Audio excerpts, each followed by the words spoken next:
Buenas tardes. Continuando con el programa del Congreso, vamos a ver un tema que me parece muy importante, sobre todo pensando en que la placa de abdomen, pues en muchos lugares está cayendo en desuso. Obviamente, tanto el cirujano como el radiólogo prefieren una tomografía. Sin embargo, la placa aún tiene utilidad y de hecho vamos a ver que el título hace referencia a esto, ¿verdad?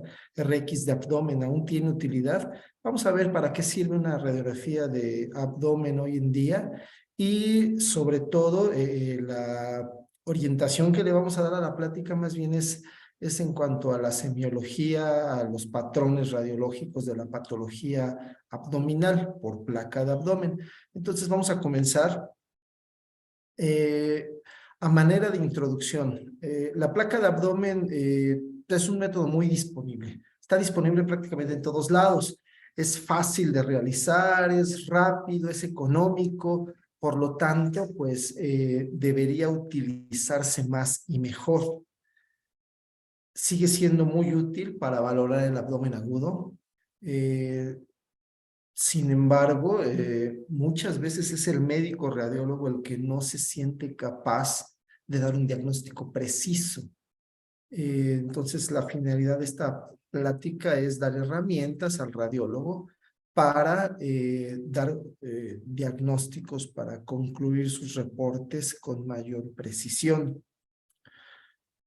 ¿Cuáles son las indicaciones por las cuales se siguen pidiendo placas de abdomen?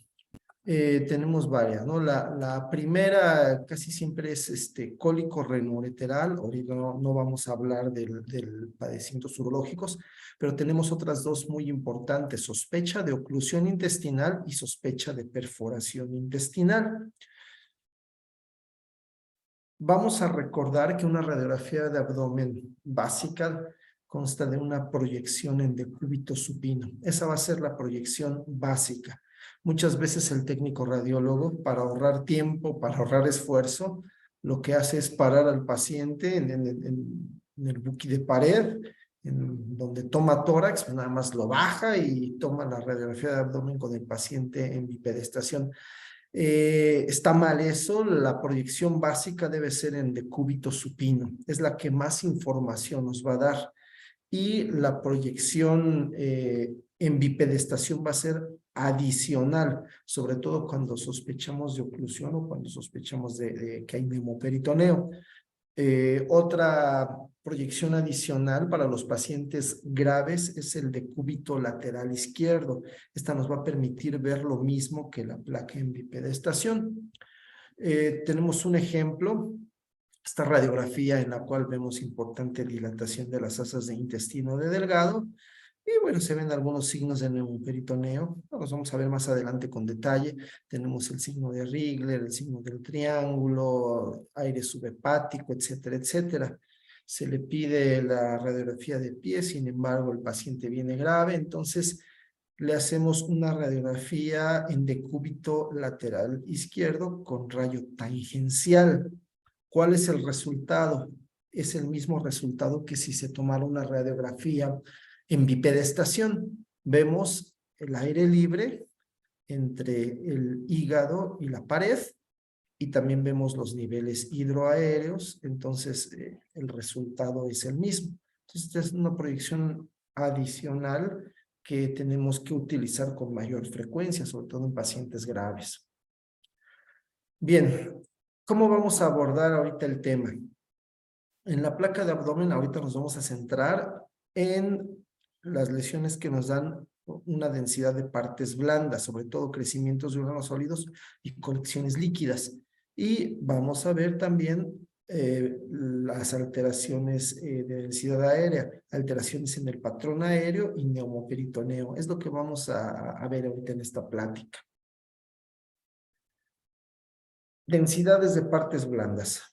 Como mencionamos, lo primero que vamos a ver cuando hay alguna alteración de densidades de partes blandas son crecimiento de órganos sólidos, hígado, vasos, riñones, es lo que vamos a identificar en primer lugar. También las tumoraciones nos dan densidades de partes blandas. La ascitis, aunque se trate de una colección líquida, también nos da la misma densidad. También vamos a ver los signos de ascitis y finalmente las colecciones líquidas localizadas o abscesos. Pues bien, antes de comenzar con los patrones patológicos, vamos a recordar que en una placa de abdomen podemos diferenciar los distintos órganos gracias a que en su mayoría están rodeados de grasa. La radiolucidez de la grasa nos permite ver el borde de los órganos. Por ejemplo, aquí tenemos el borde inferior del vaso, el borde inferior del hígado, los contornos del riñón muy bien delimitados, los músculos psoas, etcétera, etcétera. Entonces, la densidad grasa que rodea a los órganos abdominales es lo que nos va a ayudar para poder identificar estos órganos. Muchas de las patologías abdominales borran estas interfaces grasas y nos permiten, o más bien nos impiden ver los bordes nítidos de la pared, de los órganos, como estamos viendo en este ejemplo. Entonces, si nosotros tomamos en cuenta esto, vamos a poder identificar mucha más patología.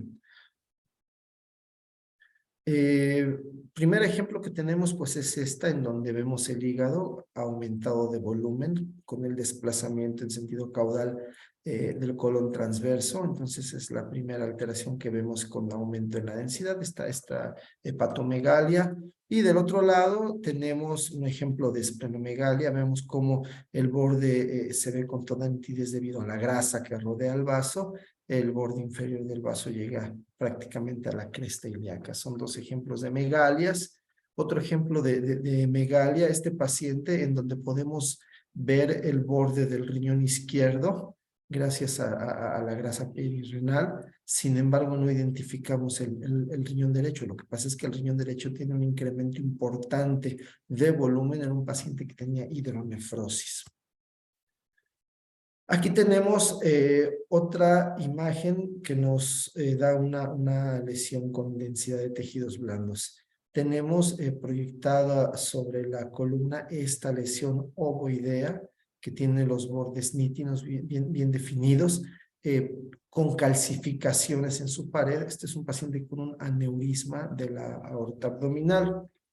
Otro ejemplo, una imagen muy parecida, una imagen ovoidea con densidad de tejidos blandos, pero en este caso estamos viendo que desplaza tanto el colon como las asas de intestino delgado. Esto nos habla de que no está retroperitoneal, sino que está dentro de la cavidad peritoneal. Entonces, esta lesión parece abarcar hasta la pelvis. Este es una paciente que tenía un cistadenoma ovárico. Vamos a ver el primer de los patrones patológicos, que es el de la ascitis. ¿Cuáles son los datos de ascitis en una radiografía simple de abdomen? Los voy a poner primero en una lista y luego los vamos a ir revisando. El primero de los datos que vamos a ver, pues obviamente es una opacidad generalizada, no como la anterior que vimos que desplaza las asas hacia arriba, ¿no? Esta es generalizada. Y las asas no las vamos a ver desplazadas hacia arriba ni hacia los lados, las vamos a ver centralizadas. Vamos a ver borramiento de las líneas peritoneales, que son las que separan la pared del abdomen con la cavidad peritoneal.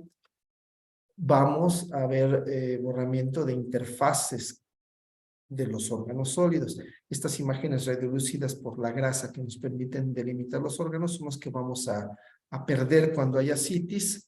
Y también vamos a ver borramiento de recesos paravesicales. Estos son los principales datos de ascitis en una placa de abdomen. Vamos a ver algunos ejemplos.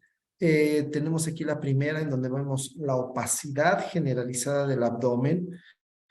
No vemos las interfaces que nos permitan delimitar los órganos sólidos, ni el hígado, ni el vaso, ni los riñones se delimitan con precisión, y la centralización de las asas de intestino delgado. Tampoco vemos líneas preperitoneales, tampoco vemos recesos paravesicales. Aquí voy a poner a un lado el ejemplo anterior en el cual la paciente tiene un cistadenoma de ovario. ¿Cuáles son las diferencias? Las diferencias es que no hay centralización de asas, sino que aquí las asas están desplazadas. Acá están centralizadas en el paciente con ascitis. Acá sí se ven las líneas preperitoneales, en el paciente con ascitis no. Y los recesos paravesicales, que aquí están borrados, nada más para recordar, deben verse así. Debemos ver la vejiga como una imagen de borde nítido, de densidad de tejidos blandos, y los recesos paravesicales con una mayor radiolucidez que aquí se pierde por la presencia de líquido. Bueno, este es un ejemplo de ascitis. Tenemos otro ejemplo también de ascitis muy parecido, el aumento generalizado de la densidad en todo el abdomen con centralización de las asas. No vemos líneas preperitoneales, no vemos bien delimitados los recesos paravesicales, no delimitamos con precisión los órganos sólidos por las pérdidas de las interfaces. Entonces, otro ejemplo de ascitis. Ahora bien, ¿cómo se ven los abscesos abdominales? Los abscesos abdominales o las colecciones de líquido ya más localizadas se van a poder identificar por los siguientes hallazgos. Cuando hay un absceso, un hallazgo fundamental es la presencia de gas extraluminal.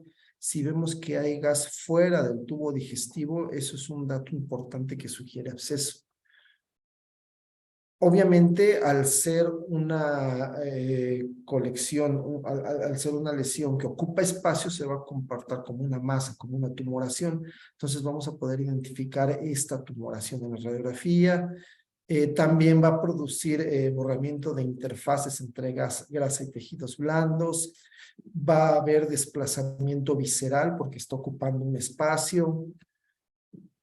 También vamos a veces a tener fijación de algún órgano móvil, por ejemplo, el colon transverso o el sigmoides o asas de intestino pueden quedar fijas. A veces podemos visualizar un cuerpo extraño que pueda ser la causa del absceso. Y otros hallazgos secundarios dependiendo de la localización del absceso. Por ejemplo, podemos tener un íleo localizado difuso, podemos ver la elevación de un hemidiafragma o derrame pleural cuando el absceso está en cuadrantes superiores, o también la escoliosis antiálgica, la desviación de la columna hacia el lado contrario del absceso. Todos estos son datos que debemos buscar. Entonces es importante que nosotros tenemos esta lista, así a manera de checklist, y de tener la paciencia para estar buscando cada uno de estos datos en la radiografía de abdomen. Vamos a poner bueno, antes de tener ejemplos, vamos a recordar nada más que los abscesos abdominales los vamos a clasificar de acuerdo a la anatomía del peritoneo. Los vamos a dividir en primer lugar en abscesos supramesocólicos e inframesocólicos. Esto en relación al mesocolon transverso.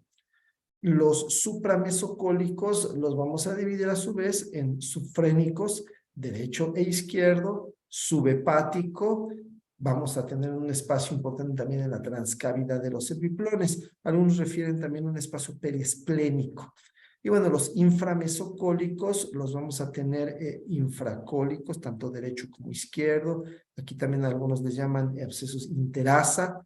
Los vamos a tener paracólicos en las correderas parietocólicas o a nivel del hueco pélvico. Entonces, es importante que tratemos de determinar qué espacio está ocupando el absceso. Bueno, aquí tenemos un ejemplo de un paciente en el cual todavía no era un absceso, todavía no estaba infectado, pero una colección líquida bien localizada. Vemos cómo se insinúa una lesión con densidad de tejidos blandos que en la radiografía en decúbito parece comprimir al estómago. Vemos aquí el parte del fondo gástrico. Entonces, la lesión parece comprimir el estómago. Si vemos la radiografía de pie, vemos cómo efectivamente el estómago está siendo desplazado hacia abajo por esta lesión con densidad de tejidos blandos redondeada. Hay hallazgos ahí asociados, de los cuales ya hablamos en la lista anterior. Por ejemplo, vemos esta asa de intestino delgado fija, tenemos esta asa fija ahí. Vemos aire libre. ¿Cómo podemos saber que hay aire libre? Porque tenemos el ligamento falciforme muy bien marcado. Tenemos aire libre en la cavidad abdominal, masa de tejidos blandos que está desplazando un órgano, en este caso el estómago, y un hilio localizado. Estos son los datos de colección. Un dato importante es que aquí tenemos algunas grapas quirúrgicas por debajo del hígado. Este fue un paciente posoperado de colecistectomía, en el cual se botaron las grapas y se formó un bilioma. Tenemos otro paciente, en este caso un paciente femenino, que venía por dolor abdominal.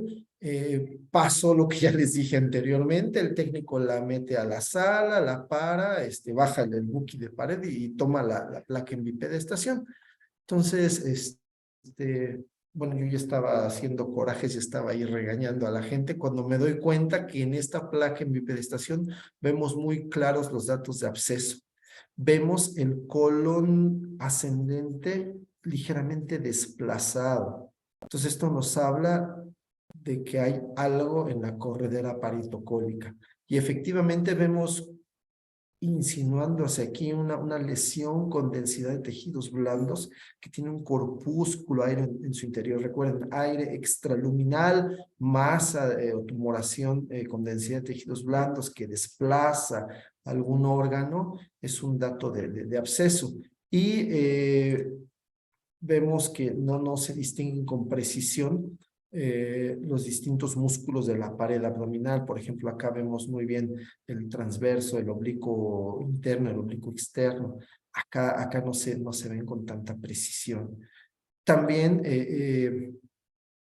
bueno, no, esta paciente era una paciente con apendicitis perforada que había hecho un absceso en la corredera paritocólica. Este absceso ya se había extendido a la pared abdominal. Entonces vemos aquí muy claros los signos de absceso abdominal en placa de abdomen. Un ejemplo más, en esta radiografía en decúbito, pues lo que le llamó la atención al residente que lo interpretó, pues fue la presencia de este hilio localizado aquí en el flanco derecho, pero no se percató de que había estas imágenes puntiformes de densidad aérea, lo que algunos llaman como patrón en migas de pan. Todas estas imágenes puntiformes nos están hablando de que hay gas extraluminal. No siempre vamos a ver las grandes colecciones aéreas, muchas veces vemos este patrón puntiforme y podemos ver que tenemos el colon transverso y fuera del colon transverso se encuentra este gas. Entonces tenemos el principal signo que es gas extraluminal. Se asocia el hilio que ya se había identificado. Vemos que hay borramiento de interfaces, no podemos distinguir el riñón, no podemos distinguir el borde inferior del vaso. Un dato interesante es que este colon tiene algunas impresiones digitiformes. Vamos a hablar de ellas cuando hablemos de isquemia intestinal. Y si era un paciente que tenía isquemia intestinal, por la isquemia ya se había perforado y se había formado un absceso. Un ejemplo más, podemos observar dos imágenes radiolúcidas, dos colecciones aéreas. Sin embargo, llama la atención que en ellas no se observan ni válvulas coniventes ni austras, por lo cual vemos que no forman parte de lo que es el tubo digestivo. Y alrededor de ellas también estas imágenes puntiformes en patrón de migas de pan que nos hablan de que hay aire extraluminal. Aquí el hallazgo interesante es esta imagen que se interpretó como un cuerpo extraño. Sin embargo, el paciente había sido operado. Esta es una sutura que se botó. Entonces la sutura se botó, hizo una dehiscencia de anastomosis y entonces por eso se formó el absceso. Entonces es otro dato de absceso abdominal. Finalmente, tenemos esta imagen que se había interpretado como una dilatación del colon descendente. Aquí parecía colon descendente. Aquí se ven estas imágenes que parecen ser las austras. Sin embargo, si lo vemos con más cuidado, vamos a ver que no se trata del colon. Vamos a ver que en realidad es una lesión grande, ovoidea. Se ve bien delimitada esta lesión y corresponde al riñón izquierdo. El riñón izquierdo es el que tiene este aire ahí en su interior, era un absceso renal. Este absceso renal ya se había extendido al psoas. Vemos el patrón puntiforme, igual, las imágenes radiolúcidas, muchos, múltiples corpúsculos aéreos que están en el territorio del psoas, se había ya invadido el psoas. Obviamente, pues las interfaces están borradas, no vemos bien el psoas, no vemos bien delimitado el resto de las estructuras abdominales, precisamente por la presencia de este absceso. Entonces, vean cómo el absceso, aunque es retroperitoneal, pues nos da los mismos datos radiológicos que los abscesos peritoneales. Entonces, este fue un caso de un absceso renal con invasión al músculo psoas. Bueno, vamos a seguir hablando de las densidades aéreas, vamos a hablar de las alteraciones en el patrón aéreo. Muchas veces hay confusión porque hay terminología que unos usan, otros no. Por ejemplo, cuando hablamos de patrón aéreo, algunos hablan de hilio paralítico, hilio reflejo, hilio localizado, asa sentinel, etcétera, etcétera. Para facilitar las cosas, podemos hablar de 4 patrones patológicos. El primero de ellos sería el hilio localizado, el segundo sería el hilio generalizado. Entonces es más fácil hablar de esto, de un hilio que está localizado o de un hilio que está generalizado. Y los otros 2 patrones pues son el patrón de obstrucción de intestino delgado y el patrón de obstrucción de intestino grueso. Si nosotros simplificamos en estos 4 las alteraciones del patrón aéreo, va a ser mucho más fácil la valoración de la radiografía de abdomen. Vamos a ver las características de cada uno de estos patrones. Bueno, antes de ver, perdón, antes de ver los patrones patológicos, hay que recordar cómo es el patrón aéreo normal. Es normal que se visualicen 2 o 3 asas de delgado sin dilatación de las mismas. Por ejemplo, aquí tenemos pues algunas asitas de intestino delgado visibles, pero no están dilatadas. Y es normal que haya gas en el marco cólico, material de residuo también en el marco cólico. Importante corroborar que haya gas o material de residuo a nivel rectal. Entonces, este es un patrón normal, un patrón aéreo normal. Ahora sí, si nosotros sabemos distinguir este patrón aéreo normal, marco cólico con gas o material de residuo, gas en el ámpula rectal, algunas asitas de delgado ahí, 2 o 3 asas de delgado no dilatadas. Aquí vemos el sigmoides. Esto es completamente normal. Entonces, si nosotros sabemos identificarlo, vamos a poder ver las alteraciones de este patrón. El primero es el hilio localizado. ¿A qué se refiere en el hilo localizado? Cuando hay 2 o 3 asas distendidas en un cuadrante. Cuando están localizadas en un cuadrante y podemos corroborar que sí hay aire en marco cólico o rectosigmoides.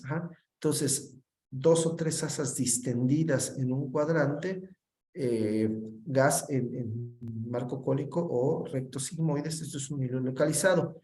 El hilo generalizado, obviamente, ya no son 2 o 3 asas, son múltiples asas distendidas y las podemos ver distribuidas en forma generalizada. Hay que hacer notar que el hecho de decir que las asas están distendidas no necesariamente quiere decir que están dilatadas. Si ustedes se fijan, aquí el diámetro de las asas pues todavía es normal. Sin embargo, el número de asas con aire en su interior pues es mucho mayor al normal. Entonces, varias asas distendidas con gas en su interior, pero seguimos teniendo gas a nivel de rectos sigmoides. Podemos distinguir algunos segmentos del marco cólico. El marco cólico también puede estar distendido. Entonces, esto es un hilo generalizado. Ahora bien, el patrón de oclusión de intestino delgado, nuevamente vamos a ver múltiples asas, pero en este caso no solamente están distendidas, sino que ya están dilatadas. Se toma como límite 3 centímetros de diámetro, más de 3 centímetros de diámetro, ya hablamos de dilatación.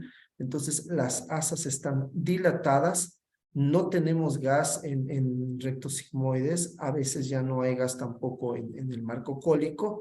Eso depende del tiempo de evolución. Muchas veces el tiempo de evolución es corto, por lo tanto, todavía alcanzamos a ver aire o en marco cólico o en recto. Y en la oclusión de intestino grueso, el dato importante es que vamos a tener dilatación del marco cólico.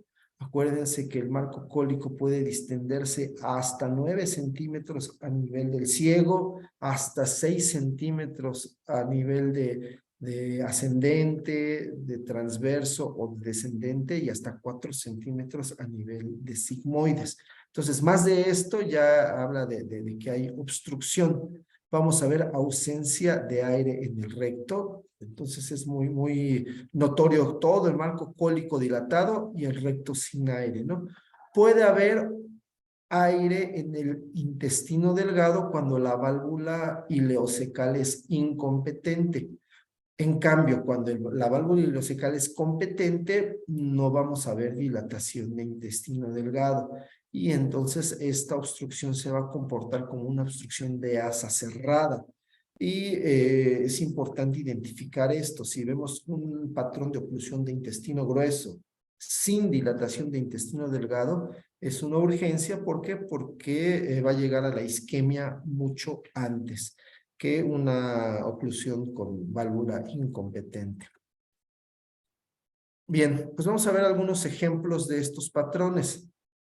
Tenemos aquí dos pacientes con apendicitis, en los cuales vemos solamente algunas asas distendidas localizadas a nivel del flanco derecho.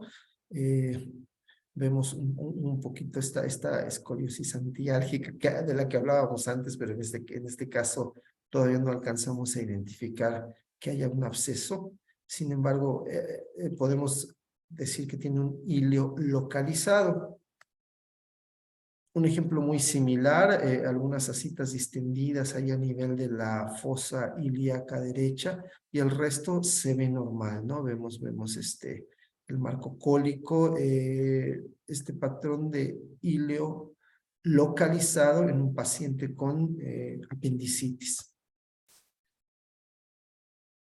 En ya hay un cambio, ya vemos que la distensión de las asas ya es un poquito más generalizada, inclusive aquí empieza a haber ya dilatación de las mismas. Todavía alcanzamos a ver material de residuo, alcanzamos a ver un poquito de gas tanto en marco cólico como en áncula rectal, entonces no podemos hablar de que haya una oclusión intestinal. Sí podemos hablar ya de un hilio generalizado. Otro ejemplo de hilo generalizado, vemos mayor distensión de asas intestinales, pero aún vemos aire tanto en el marco cólico como a nivel rectal. Aquí hay un dato que es interesante, que es muy importante. Estamos viendo ya algo de engrosamiento de las válvulas coniventes. Vamos a ver también algo de engrosamiento de la pared del intestino. Eso nos habla de que aunque no haya obstrucción intestinal, esta asa tiene un proceso inflamatorio agudo.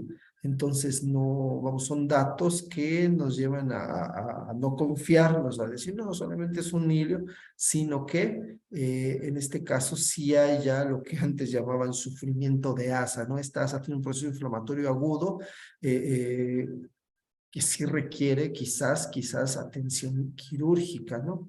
Aquí un dato adicional, ¿no? Aquí vemos la neumobilia que tiene el paciente, tiene dilatación del coledo con gas en su interior y un poquito de gas también en la vía biliar intrahepática. Bueno, entonces este paciente sí tenía ya isquemia, estaba empezando con isquemia intestinal. El otro paciente que no tiene estos datos de inflamación aguda en las asas, solamente tenía un hilio metabólico. Este es otro ejemplo también de un hilio metabólico. Vemos distensión de las asas, vemos distensión también del marco cólico. Sin embargo, vemos gas a nivel de la ámpula rectal. Este paciente también tiene un hilio generalizado. En este caso era un hilio metabólico. Otro hilo metabólico, la distensión generalizada tanto de asas como de intestino delgado como del colon. Esto no es una obstrucción. Esto fue un hilio metabólico, ¿no? Entonces son patrones de hilio generalizado. Aquí ya es diferente, aquí vemos una gran dilatación del estómago, dilatación de asas de intestino delgado, más de 3 centímetros de diámetro. Aquí no alcanzamos a ver, se corta el hueco pélvico, sin embargo, no vemos el colon descendente. Entonces esto ya podemos sospechar que sea una obstrucción intestinal. En el segundo caso es más evidente la dilatación de las asas de intestino delgado, ausencia de gas en el colon descendente, ausencia de gas a nivel de la ámpula rectal. Entonces esto ya es un patrón de obstrucción de intestino delgado. Datos importantes que vamos a ver más adelante también. Vamos a ver el engrosamiento de las válvulas coniventes y de la pared del intestino, más evidente en el segundo caso. Y bueno, aquí tenemos un ejemplo ya del último de los patrones que vimos, que es el patrón de obstrucción del intestino grueso. Vemos la importante dilatación del marco cólico con formación de niveles hidroaéreos. El paciente está de pie. Vemos los niveles hidroaéreos tanto en el colon transverso como en el descendente. Y después ya no vemos el colon, el resto del colon descendente ni el sigmoides. Entonces, este paciente tiene una oclusión de intestino grueso. Vemos que ya hay algunas asas de intestino delgado dilatadas, entonces podemos decir que es una obstrucción de intestino grueso con válvula ileocecal incompetente. Este es un caso distinto, una importante dilatación de las del marco cólico, perdón. Podemos ver que es marco cólico, vemos las austras.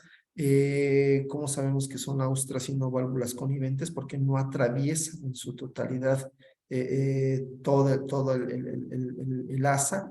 Entonces, son austras, por lo tanto estamos hablando de dilatación del colon, no vemos asas de intestino delgado, entonces esta es una obstrucción de intestino grueso, pero con una válvula ileocecal competente, por lo tanto esto se comporta como una obstrucción de asa cerrada y va a llegar a la isquemia rápidamente. Y otro ejemplo, un típico ejemplo del vólvulo de sigmoides, ¿no? El que llaman signo del grano de café. Nuevamente vemos la dilatación del sigmoides. Vemos que el resto del colon no está tan dilatado, está distendido, pero todavía con un diámetro normal. En cambio, el sigmoides con una notable dilatación y se está comportando también como una obstrucción de asa cerrada. Tenemos un vólvulo que progresa rápidamente hacia la isquemia. Bueno, la plática pues es muy extensa, vamos a tener que dividirla en dos partes. Vamos a dejar aquí la primera parte. ¿Cómo podemos concluir esta primera parte? Muchos de los hallazgos de las placas de abdomen suelen ser inespecíficos. Por eso muchas veces no podemos concluir con precisión nuestros reportes, ¿verdad? Sin embargo, como pudimos ver en estos últimos casos, muchas veces podemos determinar qué pacientes van a requerir atención de urgencia, incluso qué pacientes van a requerir atención quirúrgica. Entonces, la placa de abdomen sí nos puede ayudar en el paciente con abdomen agudo para determinar cuál sí requiere atención de urgencia y cuál no requiere atención de urgencia. Y si nosotros sabemos distinguir alguno de los patrones que vimos anteriormente, si podemos distinguir, por ejemplo, ascitis, abscesos, íleos localizados, generalizados, oclusiones de intestino delgado, intestino grueso, entonces le vamos a ayudar mucho al médico para que él sepa cuál es el siguiente paso en el tratamiento de su paciente. Bueno, vamos a dejar aquí y la segunda parte vamos a continuar pues con algunas de las patologías más importantes. Vamos a ver oclusión intestinal, vamos a ver isquemia intestinal y vamos a ver neumoperitoneum, todo en la placa de abdomen. Pues muchas gracias.